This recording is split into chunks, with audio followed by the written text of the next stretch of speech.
Yeah, good afternoon. I'm Akarsh Lakshmana, and this is my capstone project, AIOps self-healing infrastructure.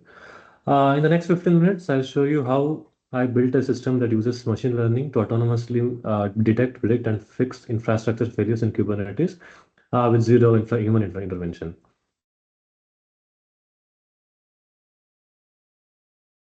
Yeah, this is the agenda. We'll be covering the problem statement, motivation, architecture, implementation, results, and conclusion. Uh, This is a core problem. Kubernetes can detect something is wrong, but it cannot fix it. When a pod crashes, when CPU spikes, when memory leaks, a human still gets paged. Diagnoses the issue and manually intervenes. The gap between detection and the resolution what the project estimates. I framed it around four constraints. First is the detection, which catches CPU high spikes and the moment they happen. The next is the prediction, forecast memory leaks hours before the crash the system. Then next is the remediation, which automatically fix it. And the hardest constraint is the zero service disruption, which triggers the manual trigger. The system must heal itself without dropping a single API request. This is a motivation. Over 90% of organizations run Kubernetes in production today, where $5,600 per minute is the average cost of downtime. The mean time to resolution, where the humans are in the loop, it's measured in minutes to hours. This is a process flow diagram. This is the end-to-end flow. Prometheus scrapes every metrics for every 15 seconds. Those metrics go into the fast API inference engine running 3 ML models. The output goes to the autonomous healer agent, which polls every 30 seconds. When a threshold is crossed, it executes the kubectl command to fix the problem. 60 seconds later, a feedback thread rechecks the metric to confirm the fix worked. The entire loop detect, decide, act, verify, fully autonomous. This is the approach. My approach followed seven structured steps. I identified the gap, classified the failure types using the taxonomy, which is CPU spike, are point anomalies, memory leaks are collective anomalies, disk pressure is contextual. I built a training data set from the AWS NAB EC2 benchmark, which is 4032 real-time production CPU readings with one anomaly contamination. The key design decision was the semantic gate, the EMA adaptive threshold, which drives all the binary recommendation decisions. The implementation has four layers. The Terraform provisions the entire AWS EKS cluster as a code. Tear it down, run one command, identical state restored. Then the Prometheus scrape telemetry every 15 seconds via a daemon set on every node. The third layer is the fast API inference engine, which runs three models and exposes clean REST endpoints. The autonomous healer, which polls every 30 seconds before executing any action checks.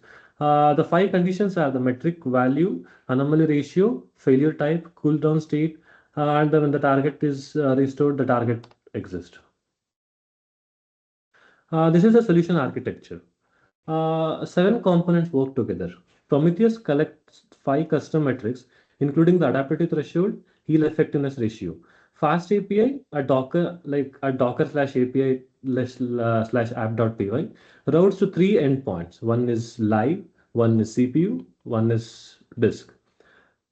Three detection engines are the isolation forest scores the anomalous EMA threshold makes the binary decision. Profit generates 2-hour memory forecast. Same input telemetry, different policies. The healer agent at the Docker healer.py heals every action for 120 seconds per type cooldown preventing action storms. This guarantees zero downtime.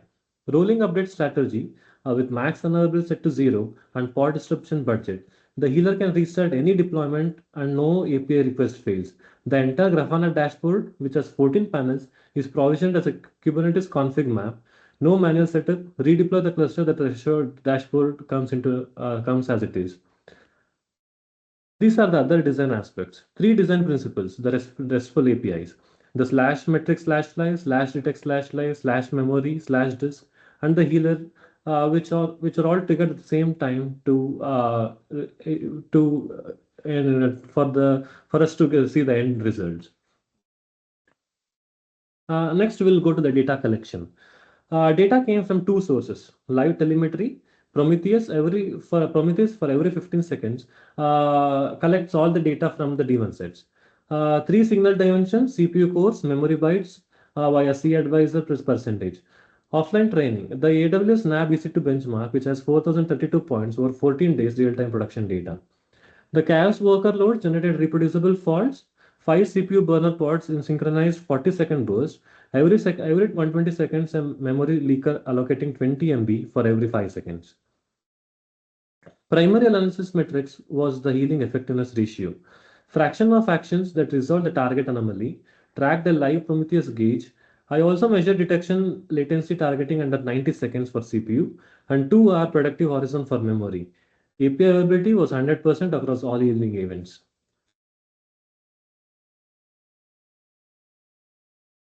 This is a paper. This is the first paper which I referred. Three fundamental papers across the three fundamental papers Liu et al. Which is published in 2008. Linear time, no label data, 1% contamination rate. Directly matches my training data set. The Prophet authentic change point detection identifies the exact moment memory transition from stable to leaking.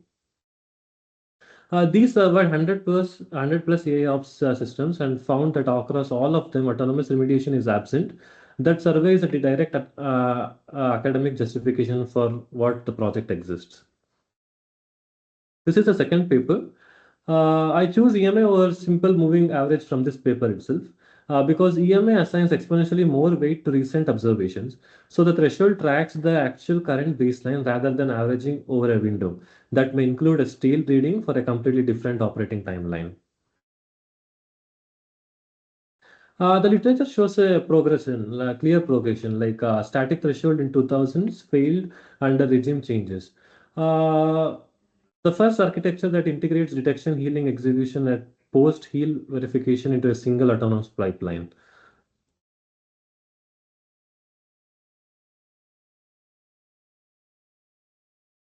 Now let's go to the results. The results are very clean. 191 autonomous memory heals. The Prophet predicted a leak. Healers restarted the deployment. Memory dropped 191 times, zero human involvement. 75 CPU anomalies heals. EMA threshold detected a spike above 2.5 standard deviation. Healer force deleted the chaos worker pod. CPU recovered at 75 times. 100% heal effectiveness score. Every single autonomous actions resolved that anomaly. The feedback loop confirmed this every heal. 30-second detection to action latency, zero API downtime across all 226 healing events. Looking at the Grafana screenshot, this is the Grafana screenshot. The memory graph shows a clear sawtooth pattern. Memory climbs steeply at 20 MB every 5 seconds. The red dashed vertical lines are heal event annotations. Each one marks at the autonomous restart. After each annotation, the memory drops sharply. That is profit predicting the leak and the healer acting before the pod crashes. The CPU panel shows a blue usage line crossing the orange adaptive threshold. CPU drops immediately. The gauge shows 100% effectiveness. Bright green full arc, 191 memory heals in blue, 75 CPU heals in orange. These are the permanent Prometheus counter values. Now let's see what the conclusion is. There are four takeaways. First, fully autonomous. The cluster runs chaos worker loads, injects faults. The system fixes itself. No pages, no runbook, no humans. The second is the combining reactive and predictive healing matrix. CPU spikes need reactive detection. You cannot reliably forecast them. Memory leaks need predictive detection. By the time the anomaly is visible in current metrics, it is often too late. Using both in the same system covers both failure patterns. The third is 266 total healing actions at 100% resolution rate validates the hypothesis. ML model trained offline on benchmark data can be safely deployed on as Kubernetes microservices with RBAC for autonomous remediation. Fourth is the architecture is portable. Everything in Kubernetes native, config maps, deployment, RBAC, daemon sets, everything is portable. Point it any cluster, run the deployment script, it will work identically. These are the future works which can be, this project will be focused on. 6 directions: reinforcement learning, replace the fixed action policy with RL agents that learns optimal remediation for historic effectiveness score. Root cause analysis, as this project is not focusing on RCA now, we can implement it in future. Causal inference to identify that one root event in a causing multiple correlated anomalies. Multi-cluster support, federated Kubernetes environments, broader metrics, network latency, crash loopback off, out of memory killed events, LLM assisted incident reports. These can all be included in the future work. A language model generates a human readable summary of every healing event and a pager duty integration for escalation when the healer confidence is low. These were the references which I used for my project. This is a Grafana dashboard which we already saw. The Grafana dashboard has 14 panels delivered as a Kubernetes config map, 0 manual setup. Top rows show the real-time KPIs: heal effectiveness, total actions, CPU anomaly ratio, adaptive threshold. Middle section has time series graphs for CPU and memory. Bottom section covers API latency, healing intelligence metrics, and full effective log. Redeploy the cluster from scratch. This will be deployed identically. Now let's see what the demo is. This is a Grafana dashboard which we saw in the results slide. This is a CPU anomaly ratio. This is adapted threshold, heal effectiveness score, total healing actions, API rate. This is a CPU of the Chaos pod which are running currently. We will see a exact sawtooth model where whenever there is this restart of the pod happening, the CPU will drop down uh, at that particular point, the CPU drops down, and we will see a sawtooth pattern. Whenever there's a drop in the CPU, the pod will restart again, and the CPU will again come up. The same thing happens for the memory also. We are seeing the sawtooth pattern, and for the memory and the disk, we will also come to know that like for how many minutes, for how many hours the disk or the memory will be sufficient for the application to handle. We also have the API latency, error rate, and the heal effectiveness score, which will be showed here. These are the heals fired for the CPU, for the memory, and the disk. Here we'll be able to see when at what time the heals are fired. Now let's see how the healing action is taken. Here we will be able to see for every particular point of time, the memory will keep growing. For example, 83, 164, 145, 225, 385, 426. And then at this point of time, the restart happens. And then we will collect the data in the Grafana dashboard. This is how my model works. Any questions so far? Thank you, Akarsh. That was a wonderful work and a wonderful presentation. If anyone from audience has any questions, you can ask Akarsh. Yeah, one of the questions I had earlier was, are you addressing all kinds of pressures, and do you have a differentiated treatment? And are you also looking for cascaded errors? So one error can lead to another. And so you probably have to go and, you have to go to the CloudWatch and you have to basically look at all the errors. Do you handle multi-faceted errors? And do you also have a specific sequencing that you put together in terms of healing action? Because it's quite likely that if two errors, cascading errors happen, one needs to be solved before the other one dynamically. Do you have any of those things using some sort of a standard operating procedure, which is put into some sort of an ontology document? Thank you. Thank you. Like I'm working on it, and I'll do my level best in the next future, like the future work of the project. Yeah, in real world applications, that's really how it is done. So obviously, these are things that you should look forward to thinking through and show the latitude. Not from a school perspective, just to be very clear, from the perspective of like when you get into the industry, I think they look for production hardening your approach and application. Thank you. Sure. Thank you for your question, Siva. Akash, I also had another question for you. Like, where are you hosting your Kubernetes cluster, and what's the cost of the cluster can be? Yeah, thank you for that question, Divakar. Like I'm hosting the cluster on AWS EKS, which is Amazon Elastic Kubernetes Service, in the North Virginia region. The cluster has two T3 dot small nodes running, which is two CPUs per node and 2 GB of RAM per node. This is managed by the EKS control plane. In terms of the cost, the EKS control plane charges a flat $0.1 per hour.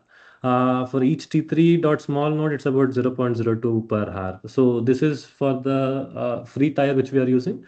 If we are having the like entrepreneur mode, we will be able to scale it up as well.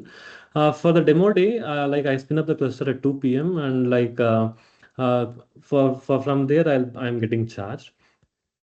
I choose AWS EKS specifically because it gives a fully managed control plane, integrates natively with IAM for RBAC and ECR, the container registry where I'm hosting all my images. It's in the same region, so image pulls becomes easy for me. For the demo, this is the simple which we'll be able to showcase for you guys.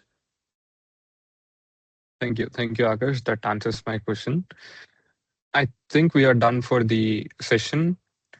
It was wonderful hosting you guys for your